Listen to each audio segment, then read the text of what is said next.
Picture this. It's the middle of the 19th century, and Japan is basically a medieval society, completely sealed off from the rest of the world. And then, poof, within just a few decades, it transforms into a major global power. So how on earth did that happen? That's what we're breaking down in this explainer. Right, so that's the big question, isn't it?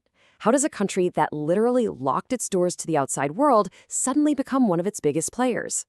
This is way more than just a history lesson. It's an incredible story of crisis, ambition, and maybe one of the most radical national makeovers ever. If you're going to understand Japan's story, you have to get this one key idea. All around them, countries were falling under the control of Western powers.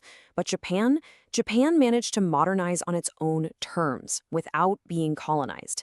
That single fact is the key to this entire story. Okay, let's start with Section 1, the end of isolation. Because before the hurricane of change, there was a very, very long period of calm. To really get the revolution, we've got to look at the world it blew away, the nearly 250 years of peace under the Tokugawa Shogunate. So, for centuries, Japan had this kind of weird dual power system. You had the shogun, he was the real boss, the top general who actually ran the country, and then you had the emperor, who was seen as a living god, a sacred figure, but he had zero actual political power. This setup kept things stable, but it also kind of kept Japan frozen in time.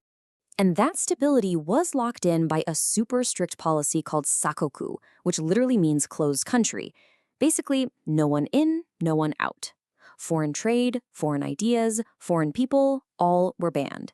It created this long, peaceful bubble, but it came at a massive cost.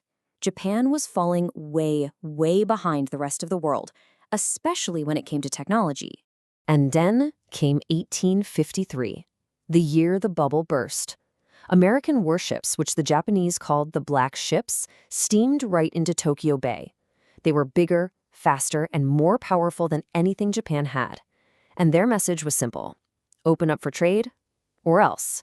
Just like that, 2.5 centuries of isolation were over. So on to Section 2, Revolution from Above. The Black Ships triggered a massive national crisis.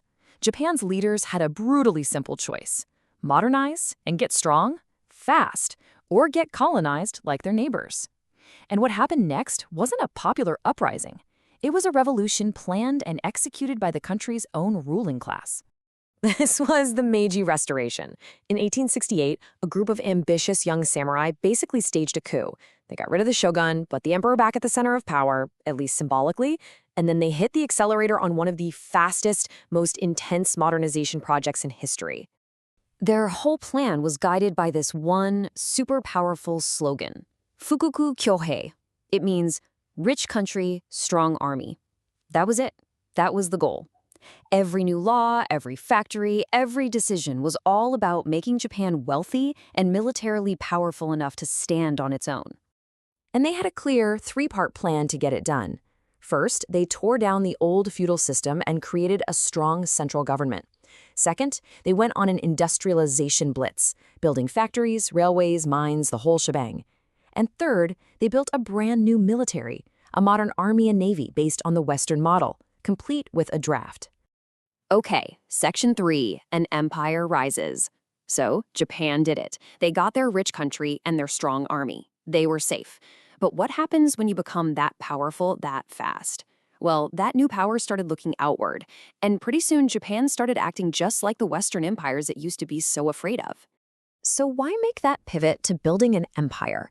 A few big reasons. For one, all those new factories needed raw materials, like coal and iron, that Japan just didn't have. Plus, at the time, having colonies was a huge status symbol. It meant you were a great power. And finally, they started to believe that the only way to be truly secure was to control the region around them. And their military success was absolutely staggering. In 1895, they beat China, the traditional power in Asia. Then, in 1905, they did something nobody thought was possible. They defeated Russia, a major European empire. That victory sent shockwaves around the entire planet. From there, they annexed Korea and pushed deeper into China, setting the stage for an even bigger conflict. That brings us to Section 4, from defeat to dominance. Of course, this imperial path led directly to World War II, and it ended in 1945 with total, catastrophic defeat. But out of the rubble and ashes of the war, a totally new Japan would emerge, chasing a completely different kind of power. From 1945 to 52, Japan was occupied by the United States. The man in charge was General Douglas MacArthur, and his job was basically to perform surgery on an entire nation. The goal was to completely demilitarize and democratize Japan so it could never threaten the world again. And, just look at the contrast. It's night and day. The old goal of military power was swapped for a new one, economic power. The divine emperor was replaced by a democratic constitution. And most famously, expansionism was replaced by pacifism, written right into their laws, renouncing war forever. The results of this pivot was nothing short of astonishing. It's called the Japanese economic miracle. All that incredible national energy that had once gone into building an empire was now channeled into building cars, TVs, and cameras. And for decades, the economy just exploded, turning a war-torn country into the second richest nation on Earth. So, let's bring it all together in our final section, the Japanese model. After this wild ride from isolation to empire to economic giant, how do we make sense of it? What can we learn from this totally unique path? Well, there's no single easy answer. Different historians see it in different ways. Some see it as this amazing, successful model for modernization. Others focus on how this whole transformation was built on the backs of Japanese workers. And still others point out that Japan simply became a non-Western version of a colonial power. The truth is, they're all right. It's all part of the same complex story. But if we have to boil it down to one core concept, it's this: defensive modernization. This is so important.